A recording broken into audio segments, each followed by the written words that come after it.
Hello hello.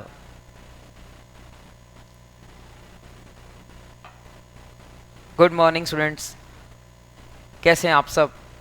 तो हम हमारी रिवीजन लेक्चर की सीरीज़ के अंदर आगे बढ़ रहे हैं। अभी तक हमने आपको capital gain, PGBP, other sources, residential status etcetera chapters के रिवीजन लेक्चर दे दिए हैं और अब हम जो है क्या कहते हैं आपको नेक्स्ट रिवीजन लेक्चर प्रोवाइड कर रहे हैं जो कि है क्लबिंग का। क्लबिंग चैप्टर जो है एग्ज़ाम के अंदर 4 to 5 मार्क्स का आ सकता है, तो उसी के लिए हम करते हैं। तो हम थोड़ा सा जो है पहले आपको एक चार्ट पे लेकर चलेंगे और इस चार्ट पे देखिए आप। इस चार्ट में सबसे पहले आप इसको पॉज करके नोट कर लेना और फिर हम आगे की बात करेंगे। तो यहाँ पर जो है क्या बोलता है कि भाई ट्रांसफ़र दो चीज़ का हो सकता है। ट्रांसफ़र जो है दो चीज़ का हो सकता है। ट्रांसफ़र एक तो हो सकता है इनकम का, एक हो सकता है एसेट का। और इनकम का भी ट्रांसफ़र दो टाइप का हो सकता है, रिवोकेबल, इरिवोकेबल। रिवोकेबल का मतलब होता है कि जब हम जो है क्या कहते हैं ट्रांसफ़र को तोड़ पाएँ। जैसे कि मैंने मान लेते हैं मैंने मान लेते हैं किसी फ्रेंड को गिफ्ट दिया। मैंने मान लेते हैं जैसे इनकम का ट्रांसफ़र है। रिवोकेबल ट्रांसफ़र क्या होगा, मैंने बोला कि मान लेते हैं मेरी बैंक में एफडी है और मैं बोलता हूं कि मेरी बैंक की एफडी जो एफडी है वो उसकी इनकम, उससे जो इंटरेस्ट आएगा वो इंटरेस्ट मैं किसी और बंदे को देता हूं। तो जैसे यहां पर मैंने एग्जांपल बना रखा है, सलमान खान कहता है कि जो उसकी इनकम आएगी वो बीइंग ह्यूमन को जाएगी। तो ये है ट्रांसफर ऑफ इनकम। बट इसको रिवोकेबल का मतलब क्या है, रिवोकेबल का मतलब है कि भाई उसने बोला कि सलमान खान जब चाहे ये जो ट्रांसफर हो रहा है इनकम का ये रोक लेगा। जैसे कि यहाँ पर क्या लिख रखा है कि भाई 22-23 में ट्रांसफर हो रहा था, 23-24 में ट्रांसफर हो रहा है, 24-25 में जो है सलमान खान कहता है कि मैं आगे ट्रांसफर नहीं करूंगा। अगर सलमान खान के पास पावर है ये ट्रांसफर को रोकने की, जो इनकम का ट्रांसफर लगातार हो रहा है, अगर सलमान खान के पास पावर है ट्रांसफर को रोकने की, तो उसको बोलते हैं रिवोकेबल ट्रांसफर। तो रिवोकेबल का मतलब होता है कि सलमान खान यानी कि ट्रांसफर के पास पावर है उस ट्रांसफर को रोकने की। तो इसको डिफाइन किया गया है रिवोकेबल ट्रांसफर को, कहाँ, ये देखो ये लिख रखा है। तो इसका मतलब है जो है रीट्रांसफर ऑफ होल और पार्ट ऑफ इनकम और एसेट टू द ट्रांसफर। यानी कि क्या मतलब है रीट्रांसफर, कि भाई आपका ट्रांसफर हो रहा है ट्रांसफरी के पास। तो ट्रांसफरी क्या होता है, जैसे कि यहां पर सलमान खान है वो ट्रांसफरर है, बीइंग ह्यूमन क्या है, ट्रांसफ्री है। तो मतलब जिसको पैसा मिल रहा होता है, जिसको एसेट मिल रही होती है, जिसको इनकम मिल रही होती है, वो होता है ट्रांसफ्री। जो ट्रांसफर कर रहा है वो होता है ट्रांसफरर। तो सलमान खान ने अपनी इनकम जो है क्या कहते हैं बोला कि बीइंग ह्यूमन को मिल जाएगी, तो सलमान खान ट्रांसफर और बीइंग ह्यूमन ट्रांसफ्री। अब बात क्या आती है कि जो अगर सलमान खान के पास पावर है कि बीइंग ह्यूमन को जो इनकम रिसीव हो रही है जो उसने ट्रांसफर की थी, सलमान खान अगर उसको रिवोक कर सकता है, उसको मना कर सकता है, वापिस अपने पास ले सकता है, तो उसको बोलते हैं रिवोकेबल ट्रांसफर। तो रीट्रांसफर ऑफ होल, या तो पूरी इनकम को अपने पास वापिस ले सकता है।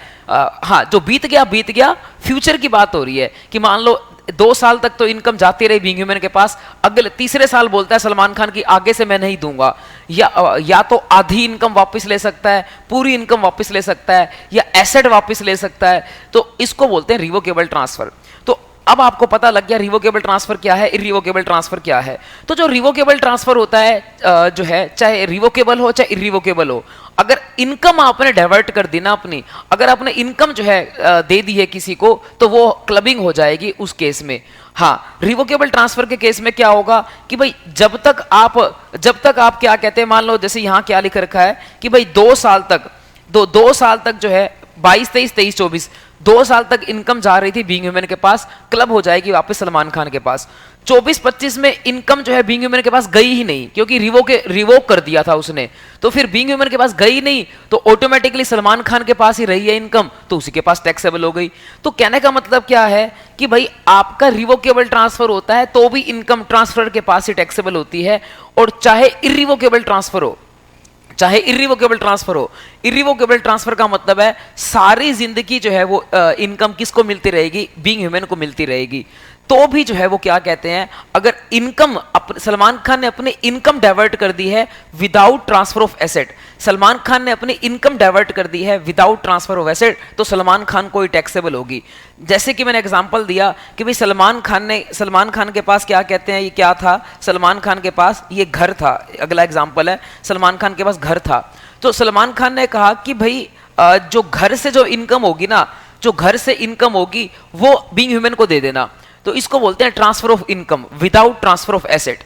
जहां पर एसेट ट्रांसफर ना किया गया हो लेकिन इनकम ट्रांसफर की गई हो, तो हमेशा जो है ट्रांसफर के पास टैक्सेबल होता है। Transfer of income without transfer of asset always taxable to the transfer.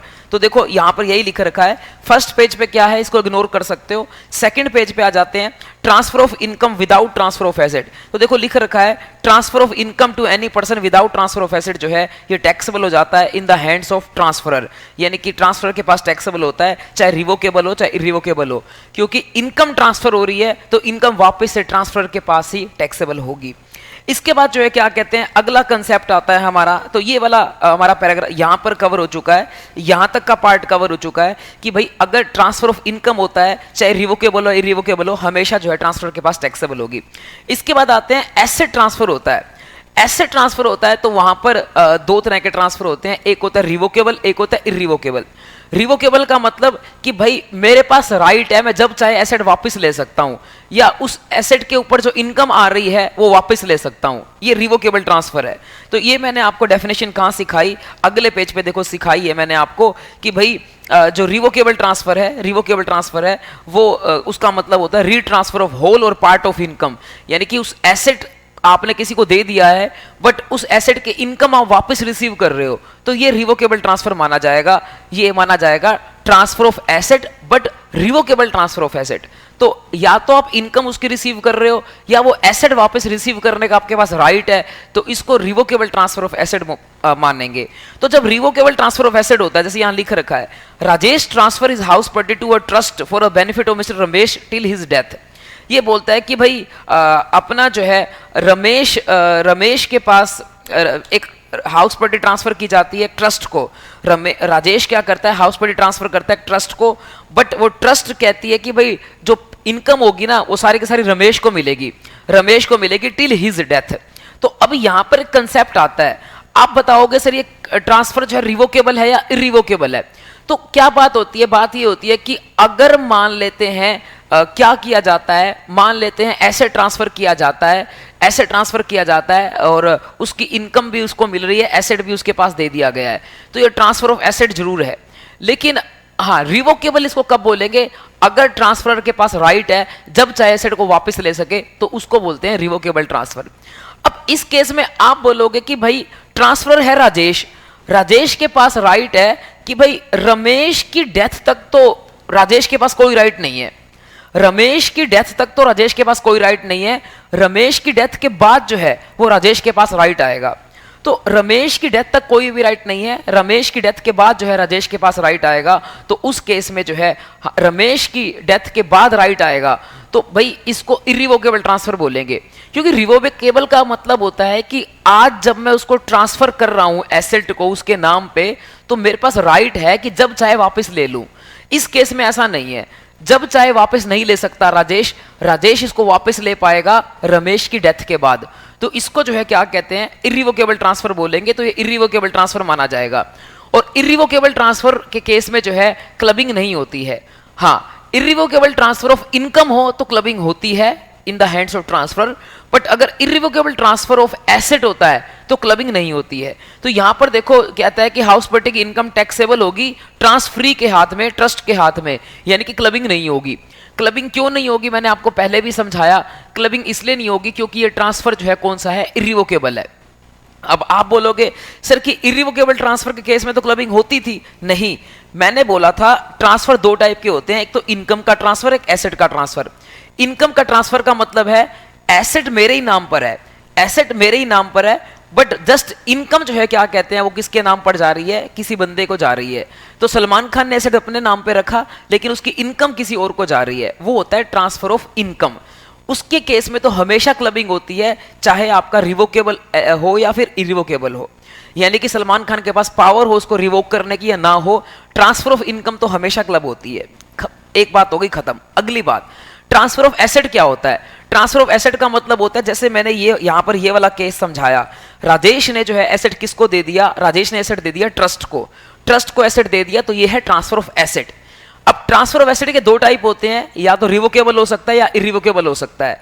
इस एग्जांपल के अंदर जो है ये क्या है? इरिवोकेबल है। इरिवोकेबल क्यों है? क्योंकि इरिवोकेबल का मतलब होता है कि इरिवोकेबल का मतलब होता है कि भाई ये एसेट जो है वापस आपके पास नहीं आ सकता, आपके पास कोई भी हक नहीं है इसको वापस लेने का। इसकी इनकम या इसका एसेट ये आपके पास वापस नहीं आ सकता, आपके पास हक नहीं है। तो यहां पर भी यही हुआ है कि रमेश की डेथ होने तक राजेश के पास कोई भी हक नहीं है ये वापस आने का। रमेश की डेथ होने तक राजेश के पास कोई भी हक नहीं है इसको वापस आने का। तो इसीलिए जो है क्या कहते हैं, इसको हम क्या बोलेंगे? रमेश की डेथ होने तक कोई भी हक नहीं है इसको वापस आने का। तो इसीलिए जो है रमेश की डेथ होने तक कोई भी हक नहीं है वापस आने का। तो इसीलिए जो है क्या कहते हैं, इसको बोलेंगे हमारे पास जो है इरिवोकेबल ट्रांसफर। तो इरिवोकेबल ट्रांसफर के केस में क्लबिंग नहीं होती है और ट्रांसफरी के पास ही टैक्सेबल होता है। तो यहां पर ट्रांसफरी के पास ही टैक्सेबल होगा। अब आते हैं अगली बात। अगली बात आती है कि भाई आफ्टर डेथ, डेथ होने के बाद क्या होगा? राजेश के पास पावर आ जाएगी एसेट को वापस लेने की। तो डेथ के बाद ये बन जाएगा रिवोकेबल ट्रांसफर। रिवोकेबल ट्रांसफर बन जाएगा तो फिर क्लबिंग होनी शुरू हो जाएगी। तो देखो क्या लिखता है कि भाई इसके बाद जो है ये रिवोकेबल बन जाएगा और फिर जो है राजेश के पास टैक्सेबल होना शुरू हो जाएगा, क्लबिंग होनी शुरू हो जाएगी। तो मतलब क्या होता है कि भाई ट्रांसफर ऑफ इनकम के केस में तो हमेशा क्लबिंग होती है, लेकिन ट्रांसफर ऑफ एसेट के केस में तभी क्लबिंग होती है जब कौन सा ट्रांसफर होता है? रिवोकेबल ट्रांसफर होता है। तो रिवोकेबल ट्रांसफर होता है किस चीज का? एसेट का। रिवोकेबल ट्रांसफर होता है किस चीज का? एसेट का। तो इस यानी कि एसेट दे दी गई है और इस केस में जो है अगर वो रिवोकेबल है कि जब मैं मर्जी चाहे वापस ले सकता हूं, इनकम या उसकी एसेट वापस ले सकता हूं, तो उसको बोलते हैं रिवोकेबल ट्रांसफर ऑफ एसेट। और रिवोकेबल ट्रांसफर ऑफ एसेट होता है तो उसकी क्लबिंग होती है। लेकिन अगर वो ट्रांसफर है इरिवोकेबल, यानी कि मैंने बोल दिया कि मैंने एसेट दे दिया, उसकी इनकम भी तेरे को दे दी, एसेट भी तेरे को दे दिया, मेरे पास कोई भी राइट नहीं है, तो ये है इरिवोकेबल ट्रांसफर। इस केस में क्लबिंग नहीं होगी, वो टैक्सेबल होगा किसके पास? टैक्सेबल होगा अपना जो है वो जो रिसीवर है, ट्रांसफरी है, उसके पास टैक्सेबल होगा। हाँ, लेकिन डेथ के बाद अगर वापस राइट मिल जाता है रिवोक करने का, तो उस केस में भी जो है क्या कहते हैं, इसको रिवोकेबल ट्रांसफर बोलेंगे। डेथ के बाद रिवोकेबल बनेगा, तो डेथ के बाद रिवोकेबल बनेगा तो वापस से क्लबिंग होनी शुरू हो जाएगी ट्रांसफरर के पास। ठीक है, अब आते हैं अगला केस। तो भाई अब फिर से हम अब यहां तक कवर कर चुके हैं, अब थोड़ा सा पार्ट बचा है। तो यहां पर क्या है? यहां पर है कि भाई जो एसेट होता है, यहां पर है जो एसेट होता है, वो एसेट जो एसेट होता है, वो एसेट हमने क्या किया? वो एसेट हमने क्या कहते हैं, ट्रांसफर किया, एसेट ट्रांसफर किया। एसेट ट्रांसफर कौन सा किया? इरिवोकेबल, कि मेरे पास कोई भी राइट नहीं है वापस लेने का। तो एसेट मैंने ट्रांसफर किया इरिवोकेबल, कि हमारे पास कोई भी राइट नहीं है वापस लेने का। तो यहां पर एक वर्ड और ऐड कर रहा हूं, HUF। तो एसेट मैंने ट्रांसफर किया इरिवोकेबल, हमारे पास कोई भी राइट नहीं है इसको वापस लेने का। तो मैंने आपको बोला था क्लबिंग नहीं होती है, लेकिन इसके कुछ एक्सेप्शंस हैं। इसके एक्सेप्शंस हैं तीन एक्सेप्शंस। कौन सी हैं? 3 एक्सेप्शंस हैं। अगर क्या कहते हैं आप स्पाउस को या सन्स वाइफ को या HUF को, अगर आप इन 3 लोगों को एसेट देते हो, अगर आप इन 3 लोगों को एसेट देते हो, चाहे वो इरिवोकेबल क्यों ना हो, चाहे इरिवोकेबल ट्रांसफर हो, अगर आप इन 3 लोगों को एसेट देते हो तो फिर जो है हमेशा जो है क्लबिंग होती है ट्रांसफरर के पास। तो हाँ, तो भाई बात क्या आती है? वही बात आती है, ट्रांसफर ऑफ इनकम हमेशा क्लबिंग होती है, ट्रांसफर ऑफ एसेट रिवोकेबल हो तो हमेशा क्लबिंग होती है, इरिवोकेबल हो तो तभी क्लबिंग होती है अगर आप इन 3 लोगों को देते हो। तो इरिवोकेबल हो तो तभी क्लबिंग होती है अगर आप इन 3 लोगों को देते हो, तो भी जो है क्या कहते हैं क्लबिंग हो जाती है। हाँ, किसी और को दोगे जैसे भाई को, पापा को, मम्मी को, तो फिर क्लबिंग नहीं होगी। तो इनकम टैक्सेबल होगी, ट्रांसफरी के पास कोई क्लबिंग नहीं होगी। अब इसको आराम से आप चार्ट को नोट कर लेना, ठीक है, पॉज करके। इसके बाद जो है क्या कहते हैं, आगे चलते हैं। तो जैसे कि मैंने आपको बताया कि अगर आप एसेट दोगे इरिवोकेबल ट्रांसफर किसको दोगे? स्पाउस को। ये वाला टॉपिक मैं अभी कराता हूं, ये पेज 4.4 अभी कराता हूं। और अभी आ जाते हैं थोड़ा सा आगे जो है यहां पर। तो ये है आपका 4.7 पेज पे कराते हैं आपको। तो भाई ये क्या है? अगर मैं जो है क्या कहते हैं स्पाउस को एसेट देता हूं और विदाउट एडिक्वेट कंसिडरेशन, ऑब्वियस सी बात है कि भाई मैं जो है क्या कहते हैं उसको उससे कंसिडरेशन नहीं ले रहा, तभी तो गिफ्ट होता है, तभी क्लबिंग होती है। अगर मैं उससे कंसिडरेशन ले रहा हूं तो क्लबिंग नहीं होगी। ठीक है, तो मैं यहां पर क्या करता हूं, कोई भी एसेट, घर की बात नहीं है, कोई भी एसेट जो है मैं क्या करता हूं, गिफ्ट करता हूं वाइफ को, और इरिवोकेबल ट्रांसफर है, उससे वापस नहीं ले सकता, तो फिर भी मेरे पास क्लबिंग हो जाएगी। वैसे मैंने आपको बताया था कि रिवोकेबल ट्रांसफर के केस में तो क्लबिंग होती है। इरिवोकेबल ट्रांसफर के केस में अगर एसेट ट्रांसफर की जाती है तो अगर 3 लोगों को की जाती है, सन्स वाइफ स्पाउस और क्या कहते हैं अपना सन्स वाइफ स्पाउस और एचयूएफ, तो ही क्लबिंग होती है। तो यहां पर क्या किया, मान लो किसी पर्सन ने गिफ्ट किया है अपनी वाइफ को, हाँ वाइफ को गिफ्ट किया है, रिंग गिफ्ट की है, तो इसके ऊपर जो इनकम होगी ना वो क्लब हो जाएगी विशाल जैन के पास। तो बस यहां पर क्या आता है, एक और बात ध्यान रखनी पड़ेगी कि रिंग गिफ्ट करना वाइफ को, ये वाइफ के पास रिंग टैक्सेबल नहीं होगी, ये गिफ्ट टैक्सेबल नहीं होगा, उसके ऊपर 56(2)(10 नहीं लगेगा। 56(2)(10) क्योंकि जो है वाइफ, हस्बैंड वाइफ का क्या माना जाएगा, रिलेटिव माना जाएगा, तो यहां 56(2)(10 नहीं लगेगा। लेकिन वाइफ को जो इनकम होगी इस रिंग से, वो जो है क्या कहते हैं क्लब हो जाएगी विशाल जैन के पास। आप बोलोगे सर रिंग से क्या इनकम हो सकती है, मान लेते हैं रिंग को जो है वो क्या कहते हैं वाइफ बेच देती है कुछ सालों बाद, तो ये रिंग जो थी वो बेच देती है कुछ सालों बाद। जब कुछ सालों के बाद बेचेगी तो हम कैपिटल गेन निकालेंगे नॉर्मल तरीके से। कैपिटल गेन कैसे निकालेंगे, एफवीओसी जितने की बिकी वो लिखेंगे, उसमें से माइनस करेंगे इंडेक्स्ड कॉस्ट ऑफ एक्विजिशन, अगर क्या कहते हैं लॉन्ग टर्म हुआ। अब यहां पर जो है क्या कहते हैं पीरियड ऑफ होल्डिंग हम पिछले वाले ओनर से काउंट करेंगे, क्योंकि जब ये गिफ्ट देना, आपको पता है गिफ्ट देना सेक्शन 47 के अंदर एग्जाम ट्रांसफर है, कैपिटल गेन की बात कर रहा हूं। तो विशाल जान के पास जब एग्जाम ट्रांसफर होता है और वाइफ के पास भी 56(2)(10 नहीं अप्लाई हो रहा, तो उस केस में जो है हम कॉस्ट कहां से लेते होते हैं, प्रीवियस ओनर वाली कॉस्ट लेते हैं। तो कॉस्ट हम जो है क्या कहते हैं प्रीवियस ओनर वाली लेंगे, प्रीवियस ओनर वाली कॉस्ट लेंगे, कॉस्ट ऑफ एक्विजिशन जो है वो प्रीवियस ओनर वाली लेंगे, और इंडेक्सेशन भी कहां से होगा, वो भी पीरियड ऑफ होल्डिंग जो है प्रीवियस ओनर से काउंट होगा, अपना जो है पीरियड ऑफ होल्डिंग भी प्रीवियस ओनर से काउंट होगा। तो इस तरीके से हम index cost of acquisition minus कर देंगे, तो आ जाएगा यहां पर मान लो एलटीसीजी आ जाता है, तो 1 लाख रुपए एलटीसीजी आ गया। तो मोस्टली क्वेश्चंस तो क्या होंगे, जब क्लबिंग के होंगे ना तो वो कैपिटल गेन ऑटोमेटिकली कैलकुलेट करके आपको बता देगा, क्योंकि क्लबिंग का क्वेश्चन 4 नंबर का आना है, उसमें आपसे कैपिटल गेन कैलकुलेट नहीं करवाएगा, लेकिन स्टिल करवाता है। तो मैंने आपको तरीका बता दिया कैसे कैलकुलेट करना है। अब बात आती है कि भाई जो ये कैपिटल गेन हो रहा है ये क्लब हो जाएगा किसके पास, विशाल जैन के पास क्लब हो जाएगा, क्योंकि it is the income from transfer of irrevocable asset to the wife. तो इस केस में जो है क्या कहते हैं क्लबिंग हो जाती है। ये अगेन वही बात, ट्रांसफर ऑफ इनकम हमेशा क्लब होता है, ट्रांसफर ऑफ एसेट रिवोकेबल हो तो हमेशा क्लब होता है, इरिवोकेबल हो तो तभी क्लब होता है जब किसको दिया जाता है, वाइफ को दिया जाता है, या सन्स वाइफ को दिया जाता है, या फिर क्या कहते हैं अपना, हाँ मतलब स्पाउस को दिया जाता है। वाइफ हस्बैंड को दे सकती है, हस्बैंड स्पाउस को दे सकता है, तो क्लबिंग हो जाएगी। या फिर सन्स वाइफ को दे सकते हो, या फिर क्या कहते हैं एचयूएफ को दे सकते हो। इसके बाद जो है क्या कहते हैं लिख रखा है कि भाई लॉसेस भी क्लब हो जाते हैं, अगर इसको बेचने से लॉस होता तो वो भी क्लब हो जाता। इसके बाद आगे जो है क्या बात बोलता है कि भाई जैसे मान लेते हैं 1 करोड़ रुपए दिया गया वाइफ को, और वो उसने 1 करोड़ की एफडी करा दी, एफडी के ऊपर इंटरेस्ट कमाया वाइफ ने 7 लाख रुपए, ये 7 लाख रुपए क्लब हो जाएंगे विशाल के पास।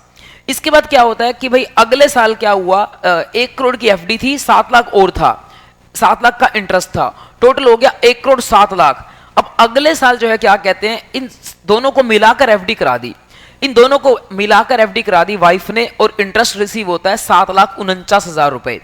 तो यहां क्लबिंग कितनी होगी भाई, यहां क्लबिंग होगी 7,49,000 रुपए इंटू में 1 crore divide by 1 crore 7 lakh. Sir ये क्या किया आपने, देखो हमारा इनकम टैक्स में रूल है कि जो ओरिजिनल आपने एसेट ट्रांसफर किया था ना, यानी कि जो ओरिजिनल ट्रांसफर किया था 1 करोड़ रुपए ट्रांसफर किए थे, तो सारी जिंदगी 1 करोड़ के प्रोपोर्शन में ही क्लबिंग होगी। आगे जो है क्या हो जाता है 1 करोड़ बढ़कर हो जाता है 1 करोड़ 7 लाख, और आप बढ़ी हुई अमाउंट इन्वेस्ट करते हो, तो 1 करोड़ 7 लाख पे जो कमाओगे, जैसे 7,49,000 कमाया, तो ये क्लब नहीं होगा, इसमें से आपको 1 करोड़ का प्रोपोर्शनेट निकालना पड़ेगा, वो क्लब होगा। तो 1 करोड़ का प्रोपोर्शनेट जो है यहां पर जो है आ जाएगा 7 लाख रुपए, वो क्लब हो जाएगा। यहां मैंने कैलकुलेट करके भी दिखाया हुआ है। तो इसका मतलब क्या है, इसका मतलब ये है कि भाई जब आप कोई भी गिफ्ट दोगे, तो गिफ्ट जो है आपने 1 करोड़ का दिया, गिफ्ट तो टैक्सेबल होगा नहीं क्योंकि रिलेटिव है, लेकिन गिफ्ट के बाद आपने वाइफ ने क्या किया, उस गिफ्ट को कन्वर्ट कर दिया किसी और एसेट के अंदर, तो भाई अगर कुछ इनकम हो रही है, कन्वर्ट करने में कुछ इनकम हो रही है, वो इनकम क्लब हो जाएगी। बट आगे क्या होता है, जो दूसरा एसेट आया, मान लो वो बढ़ी हुई वैल्यू से आया, जैसे यहां पर देखो क्या मैंने यहां पर एक क्वेश्चन बना रखा है कि भाई जैसे मान लो 1 करोड़ रुपए का गिफ्ट दिया, तो वाइफ को 1 करोड़ रुपए टैक्सेबल नहीं होगा। अब इसके ऊपर इंटरेस्ट कमाया वाइफ ने 7 लाख रुपए, तो 7 लाख रुपए क्लब हो जाएगा। अब अगले साल क्या किया, 1 करोड़ 7 लाख हो गए वाइफ के पास, अब 1 करोड़ 7 लाख इन्वेस्ट कर दिए, तो क्लबिंग हमेशा जो है वो 1 करोड़ के प्रोपोर्शनेट में होगी। मैंने ये बोला 1 करोड़ 7 लाख इन्वेस्ट कर दिए, तो उसके अंदर जो है क्या कहते हैं, इतना कमाया, तो सारा क्लब नहीं होगा, इसमें से 1 करोड़ का प्रोपोर्शनेट क्लब होगा। इसके बाद चलते हैं आगे। आगे देखो क्या लिखा रखा है, आगे ये लिखा रखा है कि भाई मान लेते हैं वाइफ बिजनेस स्टार्ट करती है, और वाइफ जो है क्या कहते हैं अपनी खुद की कैपिटल लगाती है 50 लाख रुपए, और 1 करोड़ रुपया अपने पति से जो है गिफ्ट लेकर लगाती है। तो इस तरह से लगाती है। अब वाइफ उस साल कमाती है 25 लाख रुपए, तो सारा 25 लाख क्लब नहीं होगा, 25 लाख में से प्रोपोर्शनेट क्लब होगा। कितना प्रोपोर्शनेट, 25 लाख मल्टीप्लाई बाय जितना गिफ्ट था वो ऊपर रखना है। यहां पर एक फॉर्मूला बना रखा है मैंने, वो ध्यान रखना है। 1 तारीख को जो गिफ्ट था वो ऊपर रखना है, और 1 तारीख को जो कैपिटल थी बिजनेस की वो नीचे रखना है। तो यहां पर जो है क्या कहते हैं, 1 करोड़ रुपया आया था कैपिटल जो अपना गिफ्ट में मिला था, और 50 लाख रुपए वाइफ ने खुद के लगाए थे। तो टोटल कैपिटल कितनी हो जाती है, 1.5 करोड़ रुपए हो जाती है। तो 1 करोड़ डिवाइड बाय 1.5 करोड़ रुपए जो है वो ऐसे प्रोपोर्शनेट करके हम इतना रुपया क्लब करेंगे। अब मान लेते हैं नेक्स्ट ईयर क्या होता है, नेक्स्ट ईयर 30 लाख रुपए कमाता है विशाल, मिसिस विशाल वाइफ 30 लाख रुपए कमाती है। अब कितना क्लब होगा, अब भाई क्लब कितना होगा, 30 लाख रुपए इंटू में गिफ्ट तो रहा सेम 1 करोड़ ही रहा, तो गिफ्ट तो 1 करोड़ ही रहा, 1 करोड़ के प्रोपोर्शन में ही क्लब होगा, गिफ्ट 1 करोड़ ही रहा, लेकिन डिवाइड बाय कैपिटल यहां पर बढ़ जाएगी। देखो जो फॉर्मूला कराया था मैंने, वो कराया था first day of previous year देखना है। तो यहां पर क्या हुआ, यहां पर यह हुआ कि शुरू में गिफ्ट दिया था 1 करोड़ रुपए, 50 लाख वाइफ ने लगाए थे, टोटल 1.5 करोड़ रुपया हो गया था। फिर जो पहला साल खत्म हुआ, पहला साल हमारे पास था 23-24, जो 23-24 खत्म हुआ, इस साल जो है क्या कहते हैं कंपनी ने 25 लाख रुपए और कमाए। तो 25 लाख रुपए और कमाए, 25 लाख में से कुछ अमाउंट क्लब हो गई थी, कुछ अमाउंट क्लब हो गई पति के पास, विशाल के पास 16 लाख रुपए क्लब हो गए थे। अब 24-25 में क्या होता है, 24-25 में दोबारा से कमाई होती है 30 लाख रुपए। अब 30 लाख में से कितना क्लब होगा, तो 30 लाख में से क्लब होगा 30 लाख मल्टीप्लाई बाय गिफ्ट। हमें ध्यान रखना है ओरिजिनल गिफ्ट कितना था, वो था हमारे पास 1 करोड़ रुपए, तो ऊपर 1 करोड़ रुपए आएगा, ना कि 1 करोड़ में तो तुम ऐड नहीं करोगे, जो 16 लाख रुपए क्लब हुए थे वो ऐड नहीं करोगे, जो ओरिजिनल गिफ्ट था वही आपका शुरू से लेकर एंड तक क्लबिंग उसी की होगी। तो 1 करोड़ रुपए डिवाइड बाय, अब यहां पर डिवाइड में आएगी कैपिटल कि 30 लाख रुपए को कमाने में कितनी कैपिटल लगी, और कैपिटल देखनी है हमें 1/4 की, 1/4 of the previous year. Previous year ये 24-25 है, तो 1/4 24 की कैपिटल देखनी है। तो 1/4 24 की कैपिटल जो है क्या कहते हैं वो कितनी होगी, 1/4 24 की कैपिटल होगी 1.5 करोड़ कैपिटल तो पिछले साल थी, 25 लाख रुपए प्रॉफिट और ऐड हो गया, तो ये बन जाएगी 1.75 करोड़। तो इसके प्रोपोर्शन में जाकर जो है वो क्या होगा, क्लबिंग किया जाएगा। तो ये मैंने आपको बात समझाई, यानी कि आपको फॉर्मूला ध्यान रखना है कि हमें गिफ्ट भी देखना है 1/4 ऑफ द प्रीवियस ईयर को कि टोटल गिफ्ट कितना हो चुका है, और कैपिटल भी देखनी है 1/4 ऑफ द प्रीवियस ईयर को। तो इस क्वेश्चन में यही था कि भाई जो है अपना यहां पर जो है क्या यही बात थी कि जो अपना 23-24 को 1 करोड़ गिफ्ट था, और यही गिफ्ट जो है बना रहा अगले साल भी, कुछ और गिफ्ट नया नहीं आया, तो इसीलिए सिर्फ 1 करोड़ रुपए ऊपर रहेंगे, और नीचे कैपिटल क्योंकि बढ़ चुकी है तो कैपिटल बढ़ जाएगी। तो ये था आपका। इसके बाद जो है क्या कहते हैं ये अगेन फिर से कोई क्वेश्चन बना रखा है, तो इतने क्वेश्चन तो मैं नहीं करवा पाऊंगा, आप आराम से इसको पॉज करके इसको पढ़ लेना।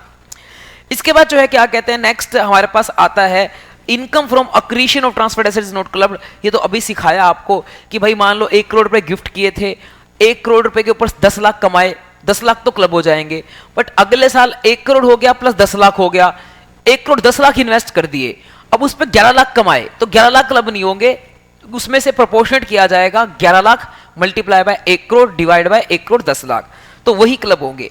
इसके अलावा this section is not applicable to the house property to spouse. अगर स्पाउस को हाउस पट्टी गिफ्ट करते हो तो ये सेक्शन नहीं लगता, सेक्शन 27 लगता है, जो कि हम हाउस पट्टी चैप्टर में डिस्कस करते हैं। वहां पर ये डीम्ड ओनरशिप का सेक्शन है। तो वहां पर क्या लिखा हुआ है कि भाई अगर आप अपनी बीवी को इनएडिक्वेट कंसिडरेशन से घर गिफ्ट करते हो तो फिर जो है क्या कहते हैं, डीम्ड ओनर कौन माना जाता है, जो ट्रांसफर है वो माना जाता है। हाँ, बात वही है कि क्लबिंग तो होनी है ट्रांसफर के पास, टैक्सेबल तो ट्रांसफर के पास ही होना है, बस सेक्शन कौन सा लगे उससे क्या फर्क पड़ता है। ये सेक्शन लगेगा तो भी जो है क्या कहते हैं ट्रांसफर के पास टैक्सेबल होना है, और अगर क्या कहते हैं डीम्ड ओनरशिप वाला सेक्शन 27 लगेगा तो भी जो है हस्बैंड के पास यानी कि ट्रांसफर के पास ही टैक्सेबल होना है। इसके अलावा इन केस ऑफ हाउस पट्टी if individual transfer to his sir, हाँ वही मैंने लिख रखा है कि अगर एडिक्वेट कंसिडरेशन नहीं होता और अपने स्पाउस को ट्रांसफर किया जाता है तो डीम्ड ओनर जो है बन जाता है, ट्रांसफर बन जाता है। ये बात भी हो गई। इसके बाद जो है क्या कहते हैं नेक्स्ट बात आती है, वही उसको एक्सप्लेन किया हुआ है। नेचुरल लव एंड अफेक्शन को हम एडिक्वेट कंसिडरेशन नहीं मानते, कोई खास बात नहीं है भाई। ये नहीं कह सकते कि हमने वाइफ को घर दिया है बदले में मुझे प्यार मिला है, तो ये बात है। इसके अलावा अगर आप लोन की तरह देते हो तो क्लबिंग नहीं होती, कि मैंने पैसा दिया लोन वाइफ से वापस मिल जाएगा, तो क्लबिंग नहीं होगी।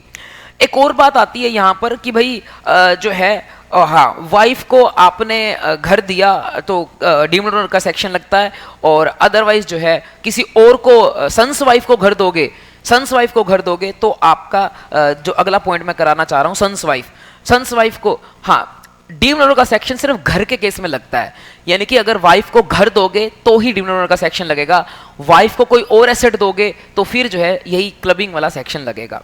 इसके बाद बात आती है भाई, जैसे कि मैंने आपको बताया था इस चार्ट के अंदर कि भाई इरिवोकेबल ट्रांसफर करोगे एसेट का स्पाउस को, सन्स वाइफ को और एचयूएफ को, तीनों के केस में जो है क्या कहते हैं अपना क्लबिंग हो जाती है ट्रांसफर के पास। तो जो प्रोविजन मैंने अभी वाइफ के बारे में बताए वो सारे प्रोविजन लग जाते हैं सन्स वाइफ के भी। सन्स वाइफ का मतलब आपके बेटे की जो है वाइफ, और यहाँ पर सास भी ट्रांसफर कर सकती है, ससुर भी ट्रांसफर कर सकता है। जो भी ट्रांसफर करेगा सन्स वाइफ को क्लबिंग उसी के पास होगी। तुषार के पापा ट्रांसफर करेंगे तो तुषार के पापा के पास क्लबिंग होगी, तुषार की मम्मी ट्रांसफर करेंगी तो तुषार के मम्मी के पास क्लबिंग होगी। इसके बाद जो है क्या कहते हैं, ये बात हो चुकी है। हाँ, ट्रांसफर जो है क्या कहते हैं वो भी हो सकता है, इनडायरेक्टली भी हो सकता है। इनडायरेक्टली का मतलब होता है कि मान लेते हैं मैंने ट्रांसफर किया एक ट्रस्ट को, ट्रस्ट ने ट्रांसफर किया मेरी बीवी को, तो भी जो है क्या कहते हैं इसको इनडायरेक्ट ट्रांसफर है, क्लबिंग मेरे पास हो जाएगी। या फिर मैंने ट्रांसफर किया अपना जो है सन्स, मैंने ट्रांसफर किया किसी और पर्सन को, मेरे भाई को, मेरे भाई ने ट्रांसफर किया मेरी सन्स वाइफ को, तो भी जो है इनडायरेक्ट ट्रांसफर माना जाएगा और क्लबिंग हो जाएगी। इसके अलावा अगर आप ट्रांसफर करते हो in connection with the agreement to live apart, कि आप जुदा हो चुके हो, अलग रहना चाहते हो, डिवोर्स होने वाला है, डिवोर्स हो चुका है, कोर्ट कहता है कि भाई बीवी को घर देना पड़ेगा, तो क्लबिंग नहीं होगी, क्योंकि आप अलग रह रहे हो तो अब कोई क्लबिंग नहीं होगी। इसके अलावा तो ये मैंने पार्ट तो करा ही दिया, विशाल ने एसेट को ट्रांसफर दिया, और एसेट जो है क्या कहते हैं सन्स वाइफ को उसका बेनिफिट दे रही है, या तो इनकम दे रही है या फिर क्या कहते हैं एसेट दे रही होती, तो भी जो है ये इनडायरेक्ट ट्रांसफर माना जाता, और क्लबिंग जो है विशाल के पास हो जाएगी, ट्रस्ट के पास क्लबिंग नहीं होगी। इसके बाद जो है क्या कहते हैं ये भी रीड कर लेना, समझ आ जाएगा आपको। अब आता है भाई एक एचयूएफ वाला पार्ट और कराना है, एचयूएफ वाला पार्ट की जो मैंने अभी एचयूएफ कराया था आपको, ये रहा एचयूएफ कहाँ गया, ये रहा एचयूएफ, ठीक है। तो पेज नंबर में आ गया हूं 16 पे, एचयूएफ वाला पार्ट ये और करा देता हूं। इसमें क्या है, वही बात है कि मेरे पास कोई घर था या कोई जमीन थी जो मैंने एचयूएफ को दे दी इनएडिक्वेट कंसिडरेशन से, तो ये हो गया इरिवोकेबल ट्रांसफर ऑफ एसेट, और इस केस में जो है क्या कहते हैं क्लबिंग हो जाएगी ट्रांसफर के पास। मैंने अपनी एचयूएफ को जमीन दी है तो मेरे को जो है क्लबिंग हो जाएगी, इसके ऊपर जो इनकम होगी वो मेरे को क्लबिंग हो जाएगी। एचयूएफ के पास क्या कहते हैं टैक्सेबल नहीं होगा, घर टैक्सेबल नहीं होगा, क्योंकि 56 स्टूडेंट अप्लाई नहीं होगा एचयूएफ के पास, क्योंकि एचयूएफ जो होता है वो क्या होता है, एचयूएफ जो होता है वो क्या माना जाता है, एचयूएफ के लिए उसके मेंबर रिलेटिव माने जाते हैं, तो इसीलिए जो है रिलेटिव से घर रिसीव करना, जमीन रिसीव करने, पैसे रिसीव करने, तो एचयूएफ के पास 56 स्टूडेंट अप्लाई नहीं होगा। अब ये एक बात तो ये हो गई कि भाई मैंने गिफ्ट किया मेरी एचयूएफ को, तो एचयूएफ के पास जो इनकम आएगी वो मेरे पास क्लब हो जाएगी। मान लेते हैं ये तो सारी जिंदगी होती रहेगी, सेम वही रूल लगेंगे जो मैंने अभी वाइफ वाले समझाए थे, सेम वही रूल लगेंगे। अब मान ले क्या होता है कि भाई एचयूएफ का हो जाता है पार्टीशन, एचयूएफ हो जाती है, अलग हो जाती है, एचयूएफ का पार्टीशन हो जाता है। एचयूएफ का पार्टीशन हो जाता है तो फिर उसके जो जो मेंबर्स थे उनको क्या मिल जाता है, वो जमीन का टुकड़ा मिल जाता है। तो मान लेते हैं मेंबर कौन था, मेरा भाई था, मेरी भाई की बीवी थी, मेरी बीवी थी, और मैं था, और मेरा बेटा था जो कि माइनर था। ये सारे 5 लोग जो है क्या कहते हैं एचयूएफ के मेंबर थे। तो अब इन सबको हिस्सा मिलता है। तो अब जो इसका जो लैंड के 5 पार्ट्स हो जाते हैं, सबको बट जाते हैं। अब हम सब ने फिर जो है जमीन पर क्या जमीन दे दी है, किराए पे दे दी है। तो किराया रिसीव होता है, हम 5 को किराया रिसीव होता है, मान लेते हैं 1/5 किराया रिसीव होता है। तो 1,25,000 1,25,000 1,25,000 सबको रिसीव होते हैं। तो अब यहां पर जो है क्या कहते हैं, क्या अभी भी क्लबिंग चलती रहेगी? तो इसमें देखेंगे कि ब्रदर्स वाइफ का जो इनकम थी वो मेरे पास क्लब नहीं होगी, क्योंकि भाभी के पास इनकम जा चुकी है। भाभी के पास irrevocable transfer of asset to भाभी कभी क्लबिंग नहीं होती, irrevocable transfer of asset to भाई कभी क्लबिंग नहीं होती। तो इन दोनों की इनकम जो है वो क्लब नहीं होगी। इसको इनडायरेक्ट ट्रांसफर माना जाएगा कि भाई पहले मैंने एचयूएफ को दिया, एचयूएफ से चला गया भाई भाभी के पास, इनडायरेक्ट ट्रांसफर ऑफ एसेट है, इरिवोकेबल ट्रांसफर ऑफ एसेट है, तो मेरे पास क्लबिंग नहीं होगी। इरिवोकेबल ट्रांसफर ऑफ एसेट होता है तो क्लबिंग सिर्फ 3 ही केस में होती है, वाइफ, सन्स वाइफ और अपना जो है एचयूएफ। तो क्योंकि एचयूएफ तो बंद हो चुकी है तो मेरे पास अब क्लबिंग होनी रुक जाएगी। लेकिन जो एसेट पहुंच गया वाइफ के पास, तो वाइफ को जो इनकम हो रही है रेंट की, वो मेरे पास क्लबिंग जरूर हो जाएगी, क्योंकि जो है क्या कहते हैं इसको क्या माना जाएगा, indirect transfer of asset to the wife. तो ये माना जाएगा indirect transfer of asset to the wife, तो ये क्लबिंग मेरे पास हो जाएगी। मेरे पास जो इनकम, जो मेरी इनकम आ रही है वो तो मेरे पास ही क्लबिंग की बात ही नहीं है, वो तो मेरे पास ही टैक्सेबल होगी। हाँ, जो मेरा माइनर चाइल्ड है, मेरे माइनर चाइल्ड को जो हिस्सा चला गया, माइनर चाइल्ड का जो हिस्सा है वो मेरे पास क्लब नहीं होगा। माइनर की तो सारी इनकम क्लब हो जाती है, जिस भी पेरेंट की इनकम ज्यादा हो उसके पास। तो माइनर की जो 1,25,000 का रेंट है वो मेरे पास क्लब होगा या मेरी बीवी के पास क्लब होगा, डिपेंडिंग अपॉन हम दोनों में से किसकी इनकम जो है वो ज्यादा है। तो बस इसी को मैंने यहां पर एक्सप्लेन करके इंग्लिश में लिखा हुआ है। तो ये चैप्टर जो है ये चार्ट तो हो चुका है खत्म, ये चार्ट मैं कंप्लीट समझा चुका हूं। तो ये चार्ट को दोबारा मैं आपको बताता हूं कि ट्रांसफर इनकम हो सकती है, एसेट हो सकता है। इनकम तो अगर मैं ट्रांसफर करता हूं अपनी, किसी और को बोलता हूं कि तुम ले लो, तो हमेशा क्लबिंग हो जाती है। और अगर मैं ट्रांसफर क्या करता हूं, एसेट ट्रांसफर करता हूं, तो क्लबिंग तभी होती है। अगर मैं एसेट ट्रांसफर करता हूं तो तभी क्लबिंग तभी होती है जब वो कौन सा ट्रांसफर होता है, जो है अपना रिवोकेबल। लेकिन इरिवोकेबल ट्रांसफर के केस में भी क्लबिंग हो जाती है अगर वो स्पेसिफाइड लोगों को किया जाए, सन्स वाइफ, एचयूएफ और स्पाउस को किया जाए तो क्लबिंग हो जाती है, अदरवाइज कोई क्लबिंग नहीं होती है। लेकिन क्लबिंग चैप्टर अभी भी खत्म नहीं होता, क्योंकि मैंने जो है क्या कहते हैं आपको पेज नंबर जो है अभी बताया था, 4th पेज छुड़वाया था। आई थिंक हम सीधा 7th पे चले गए थे, तो एक 4th पेज छुड़वाया था, तो ये हो गया। तो भाई अब ये तो मैंने बताया था कि ट्रांसफर के केस में, ये मैंने बताया था कि क्लबिंग हो रही है, क्लबिंग इन केस ऑफ, तो ये तो मैंने बताया कि क्लबिंग हो रही है ट्रांसफर ऑफ एसेट वगैरह ट्रांसफर के केस में। अब एवं क्लबिंग हो रही है, कुछ केसेस ऐसे हैं जिसमें अपने ऐसे ही क्लबिंग हो जाती है बिना किसी बात के, तो ऐसे ही एवं ही बोल सकते हो, एवं ही क्लबिंग हो जाती है। एवं ही क्लबिंग कब होती है? एवं ही क्लबिंग होने का पहला जो किस्सा है वो पहला किस्सा है कि भाई स्पाउस की इनकम, सैलरी ऑफ स्पाउस, तो पहला इसका हिस्सा है, पहला हिस्सा है salary of spouse. Salary of spouse जो है क्या कहते हैं वो क्लब हो जाती है।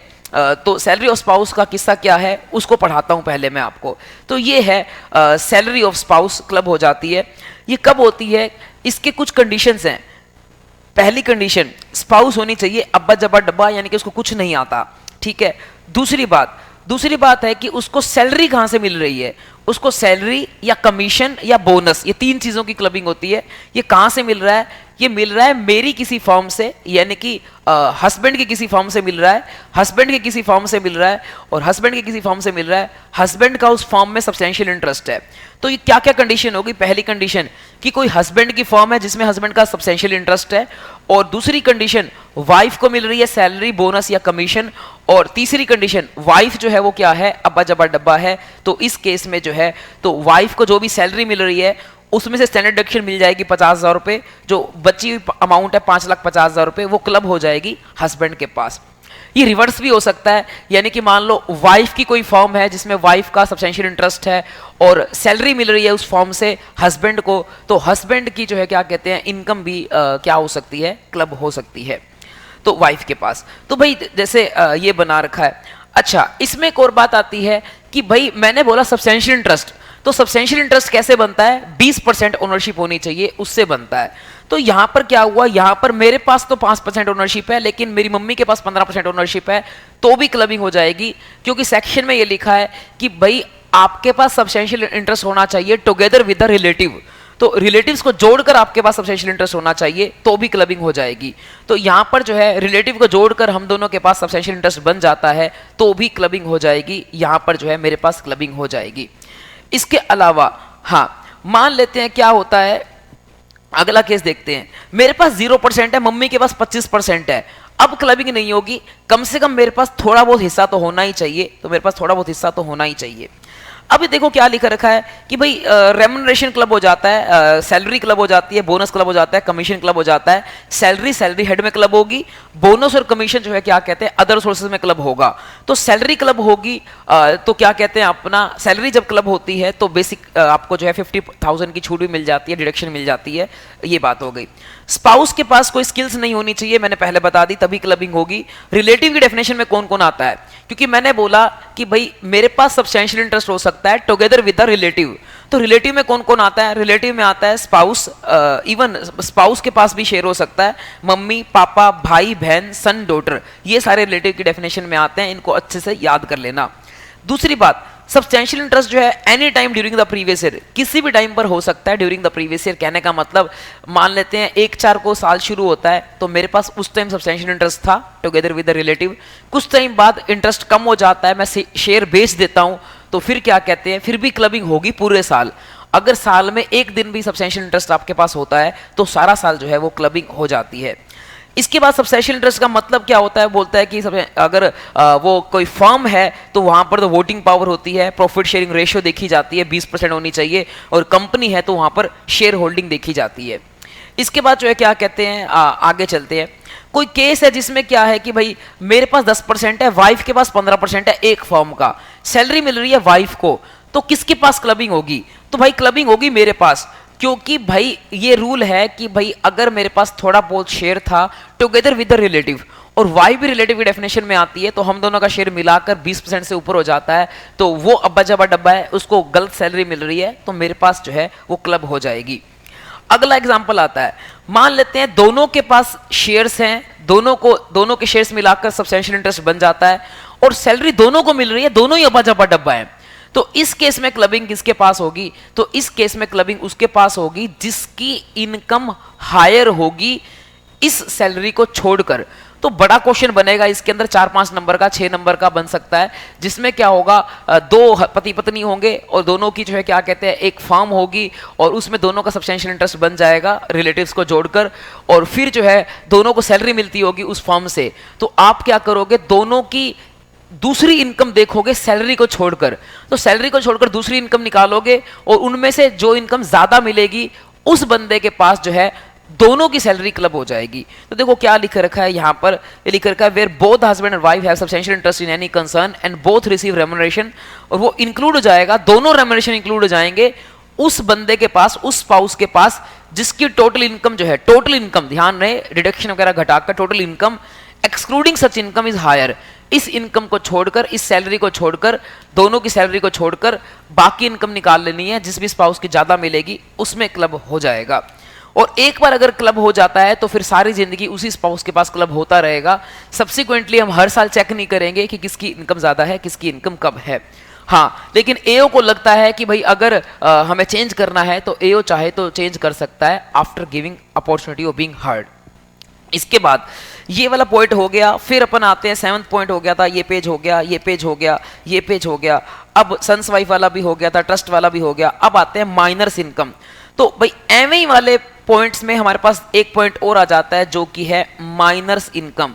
तो माइनर्स इनकम जो है वो भी हमेशा क्लब हो जाती है उस पेरेंट के पास जिसकी इनकम ज़्यादा होती है। सैलरी ऑफ स्पाउस के केस में तो कंडीशन थी कि उसके पास जो है नो क्वालिफिकेशन होनी चाहिए, कोई क्वालिफिकेशन ना हो, नो क्वालिफिकेशन। और साथ में जो है क्या कहते हैं, एक और कंडीशन थी कि भाई सब्सटेंशियल इंटरेस्ट भी होना चाहिए, सब्सटेंशियल इंटरेस्ट भी होना चाहिए, इंटरेस्ट भी होना चाहिए 20% कम से कम। तो वो कंडीशन थी, तो फिर क्लबिंग हो जाती है दूसरी स्पाउस के पास। लेकिन माइनर्स इनकम के केस में जो है हमेशा क्लबिंग होती है, ऑलवेज क्लबिंग हो जाती है, always clubbed in parents income whose income is higher. यानी कि माँ बाप में से जिसकी भी इनकम ज्यादा होगी उसके पास क्लब हो जाएगा, माँ बाप में से जिसकी भी इनकम ज्यादा होगी उसके पास क्लब हो जाएगा। आराम से जो है इसको नोट कर लेना, मैं एक बार आपको स्क्रीनशॉट लेने का मौका देता हूं, तो भाई आप आराम से इसको नोट कर लेना, ठीक है। तो भाई अब हम इस चार्ट के अंदर पहुंच चुके हैं माइनर की इनकम तक। यहां तक कैसे पहुंचे, हमने कहा पहले तो होता है ट्रांसफर ऑफ इनकम, जो होती है वो तो हमेशा क्लबिंग हो जाती है। ट्रांसफर ऑफ एसेट के केस में रिवोकेबल था, हमेशा क्लबिंग हो जाती है। इरिवोकेबल था, इरिवोकेबल के केस में जो है वो क्लबिंग होती थी, अगर स्पेसिफाइड पर्सन को दिया जाए तो क्लबिंग होती थी, अदरवाइज क्लबिंग नहीं होती थी। फिर हम आ गए थे एविंग क्लबिंग हो जाती है, और उसमें दो केस हैं, एक तो क्या कहते हैं अपना सैलरी ऑफ स्पाउस क्लबिंग हो जाती है, और एक था माइनर्स इनकम। तो माइनर्स इनकम पे चलते हैं। मैंने आपको बताया माइनर की इनकम, ऑल इनकम्स, सारी इनकम माइनर की क्लब हो जाती हैं उस पेरेंट के पास जिसकी इनकम क्या होती है, ज्यादा होती है, उस माइनर की इनकम को छोड़ के। मतलब यहां पर केस आ सकता है जहां पर माइनर होगा, दो पेरेंट्स होंगे, इन तीनों का क्वेश्चन करना होगा। तो हम क्या करेंगे, पहले उन दोनों पेरेंट्स की इनकम निकाल लेंगे, माइनर की इनकम को छोड़कर, देखेंगे किस पेरेंट की इनकम ज्यादा है, फिर उसके अंदर माइनर की इनकम को क्या कर देंगे, क्लब कर देंगे। और वो क्लबिंग होती रहेगी उस पेरेंट के पास आगे फ्यूचर के लिए भी, जब तक कि एओ को नहीं लगता और एओ जो है उसको चेंज नहीं करता after giving opportunity of being heard. Minor की इनकम में जो क्लबिंग होती है उसमें 1500 रुपए की जो है क्या कहते हैं छूट भी मिलती है 1 साल की पर माइनर चाइल्ड। इसमें जो है क्या कहते हैं कोई लिमिट नहीं है, 2 बच्चे हो 3 बच्चे हो, तो मान लेते हैं 3 मेरे माइनर चाइल्ड हैं, तीनों की इनकम क्लब हो रही है, तो हर एक की इनकम में से 1500 रुपए की मेरे को जो है छूट मिल जाएगी, ठीक है। और वही छूट तभी मिलती है जब आप 115 बीएससी को क्या करते हो, ऑप्ट आउट करते हो। जो हमारे नवंबर 23 वाले बच्चे जो क्लियर नहीं कर पाए वो देख रहे हैं, तो उसमें सिर्फ यही, इस पूरे चैप्टर में एक ही अमेंडमेंट है, यही वाली, कि भाई 1500 रुपए की छूट जो है वो तभी मिलती है माइनर की इनकम में से जो क्लबिंग होती है, अगर क्या कहते हैं अपना वो 115 बीएससी को क्या करता है, ऑप्ट आउट करता है। इसके अलावा भाई माइनर को खुद की रिटर्न नहीं भरनी पड़ती है। और इसके अलावा जो है जैसे कि यहाँ लिखा रखा है कि माइनर चाइल्ड की 10,000 की इनकम है तो उसमें से 1500 की छूट हो जाएगी और 8500 रुपए क्लब हो जाएंगे पिताजी या मम्मी के पास जिसकी भी इनकम क्या होगी, ज्यादा होगी। माइनर की इनकम इन 3 केसेस में क्लब नहीं होती। अगर माइनर के पास खुद का स्किल है, टैलेंट है, जैसे कि मान लेते हैं वो गाना गाता है सारेगामापा वगैरह के अंदर, तो वहां से जो है उसकी इनकम जो होगी, वो जो कमाएगा वो क्लब नहीं होगी पेरेंट के पास, वो माइनर के पास से टैक्सेबल होगी। अगर माइनर के पास भी टैक्सेबल होगी तो 1500 रुपए की छूट माइनर को नहीं मिलेगी। या फिर वो मैनुअल वर्क करता है, दिहाड़ी करता है, कहीं जॉब करता है, वहां से कमाता है, तो उस केस में भी जो है क्या कहते हैं माइनर के पास से टैक्सेबल होगी और उसको 1500 की छूट भी नहीं मिलेगी। या फिर, लेकिन बात समझना, लेकिन सिर्फ उसकी वही इनकम जो है, जो सिर्फ वही इनकम है वही उसके पास टैक्सेबल होगी। यानी कि जो स्किल की इनकम है सिर्फ वही उसके पास टैक्सेबल होगी। स्किल की इनकम से जो कमाया वो उसने कर दिया आगे इन्वेस्ट करके जो पैसा मिला वो क्लब हो जाएगा उस पेरेंट के पास जिस भी पेरेंट की इनकम क्या होगी, ज्यादा। तो सिर्फ स्किल की इनकम या मैनुअल वाली जो इनकम है वही जो है क्या कहते हैं माइनर के पास टैक्सेबल होगी। माइनर की बाकी इनकम्स तो क्लब हो जाएंगी, जिस भी पेरेंट की इनकम ज्यादा होगी उसके पास क्लब हो जाएंगी। इसके अलावा जो कोई बंदा डिसेबल है, जो हम डिडक्शन चैप्टर में बताएंगे, एटीयू सेक्शन होता है कि डिसेबल कौन होता है। तो अगर कोई विकलांग माइनर है, डिसेबल माइनर है, तो डिसेबल माइनर की तो कभी भी कोई भी इनकम क्लब नहीं होगी, चाहे उसकी स्किल से हो, चाहे कैसे मर्जी हो, चाहे एफडी की हो, चाहे कैसे भी हो। तो डिसेबल की तो जो है कोई भी इनकम क्लब नहीं होगी, वो सारी की सारी जो है क्या कहते हैं उसकी रिटर्न खुद भरेगा और वो खुद ही जो है अपना टैक्सेबल करेगा। अगर क्या कहते हैं पेरेंट्स का हो जाता है डिवोर्स या पेरेंट्स अलग रहते हैं तो उसके पास क्लब होती है जिस भी पेरेंट जो भी पेरेंट उसको क्या करता है अपना मैनेज करके चलता है। इसके अलावा अगर माइनर चाइल्ड को घर दिया जाता है, घर गिफ्ट किया जाता है, तो तो उस केस में जो है घर गिफ्ट किया जाता है विदाउट कंसिडरेशन। तो माइनर चाइल्ड की इनकम घर गिफ्ट कर दिया जाता है माइनर चाइल्ड को। जैसे कि यहाँ देखो क्या कहते हैं, कोई पेरेंट है जिसने माइनर चाइल्ड को क्या कहते हैं, घर गिफ्ट कर दिया और फिर उसने घर किराए पे दे दिया। तो किराया जो है उस पेरेंट के पास क्लब नहीं होगा जिसकी इनकम ज्यादा है। यहां पर डीम्ड ओनरशिप वाला कंसेप्ट लग जाएगा सेक्शन 27। तो यहां जो है डीम्ड ओनर कौन माना जाएगा, वो पेरेंट माना जाएगा जिसने ये घर क्या किया है, जिसने ये घर ट्रांसफर किया है। तो उस पेरेंट के पास जो है अपना ये टैक्सेबल होगा। साथ में 1500 की छूट भी नहीं मिलेगी, क्योंकि सेक्शन 27 में 1500 की छूट नहीं मिलती है। 1500 की छूट जो है वो कहाँ मिलती है, 1500 की छूट जो है वो मिलती है क्लबिंग के सेक्शन में, माइनर की क्लबिंग के केस में। हाँ, सिर्फ माइनर की क्लबिंग के केस में मिलती है 1500 की छूट, बाकी लोगों की क्लबिंग के केस में 1500 की छूट नहीं मिलती है। इसके अलावा अगर माइनर मैरिड डॉटर को घर गिफ्ट किया जाता है, माइनर मैरिड डॉटर को घर गिफ्ट किया जाता है, तो उस केस में सेक्शन 27 नहीं लगता है। सेक्शन 27 नहीं लगता है माइनर मैरिड डॉटर के केस में। माइनर मैरिड डॉटर का मतलब ऐसी बच्ची जिसकी माइनर है, उसकी शादी करा दी गई है, उसको पेरेंट ने, मान लो पापा ने घर गिफ्ट किया, तो वहां पर जो है क्या कहते हैं अपना, वहां पर सेक्शन 27 नहीं लगता है। वहां सेक्शन 27 नहीं लगता है। उस केस में जो है, उस केस में वहां सेक्शन 27 नहीं लगता है। तो उस केस में नॉर्मल क्लबिंग के प्रोविजन लगेंगे। अगर माइनर इसको किराए पे दे देगी, तो किराया आ रहा है 5 लाख रुपए, वो उस पेरेंट के पास क्लब होगा जिस पेरेंट की इनकम क्या होगी, ज्यादा होगी, जिस पेरेंट की इनकम ज्यादा होगी, और 1500 की छूट भी मिलेगी। तो मतलब कहने का क्या है, अगर जो है क्या कहते हैं माइनर की कोई और इनकम है, वो तो हमेशा क्लब होती है उस पेरेंट के पास जिसकी इनकम ज्यादा होती है। लेकिन अगर माइनर को पिताजी या माताजी घर गिफ्ट कर देते हैं, तो उस केस में जो है डीम्ड ओनर बन जाते हैं। जो भी गिफ्ट करेगा वो डीम्ड ओनर बन जाएगा, 1500 की छूट नहीं मिलेगी। लेकिन अगर जो है क्या कहते हैं माइनर मैरिड डॉटर को गिफ्ट किया जाता है घर, तो उस केस में फिर से जो है सेक्शन 27 नहीं लगता, और उस केस में जो है क्या कहते हैं अपना जो है वो क्लबिंग नॉर्मल प्रोविजन लगते हैं। यानी कि जिस भी पेरेंट की इनकम ज्यादा होगी उसके पास क्लब किया जाएगा और 1500 की छूट भी मिलेगी। इसके अलावा एक कंसेप्ट, लास्ट कंसेप्ट आता है क्रॉस ट्रांसफर का। क्रॉस ट्रांसफर का कंसेप्ट आता है, बाकी तो टॉपिक में बाकी चैप्टर में पूरा करा चुका हूं। एक लास्ट कंसेप्ट आता है क्रॉस ट्रांसफर का। तो एमई वाले में एक लास्ट कंसेप्ट और आ जाता है क्रॉस ट्रांसफर का। तो क्रॉस ट्रांसफर जो है वो क्या होता है, क्रॉस ट्रांसफर का मतलब होता है कि जैसे यहां पर बना रखा है मैंने, तो यहां बना रखा है मैंने क्रॉस ट्रांसफर का मतलब क्या होता है। क्रॉस ट्रांसफर का मतलब होता है कि मान लेते हैं एक मैं बंदा हूं, मैंने जो है एक मेरा भाई है, तो मैंने अपनी भाभी को गिफ्ट कर दिया कोई पैसा, और मेरे भाई ने मेरी बीवी को गिफ्ट कर दिया। तो इसको क्रॉस ट्रांसफर बोलते हैं कि भाई यहां पर मुझे गिफ्ट करना था मेरी वाइफ को, इसको गिफ्ट करना था अपनी वाइफ को, लेकिन हमने क्या किया, एक दूसरे की वाइफ को गिफ्ट कर दिया। इसको बोलते हैं क्रॉस ट्रांसफर। तो इस केस में क्या होता है, इस केस में मान लो मैंने गिफ्ट किया 5 लाख, उसने गिफ्ट किया 6 लाख, तो यहां पर क्लबिंग होगी कॉमन अमाउंट। कॉमन अमाउंट यहां पर आती है 5 लाख रुपए।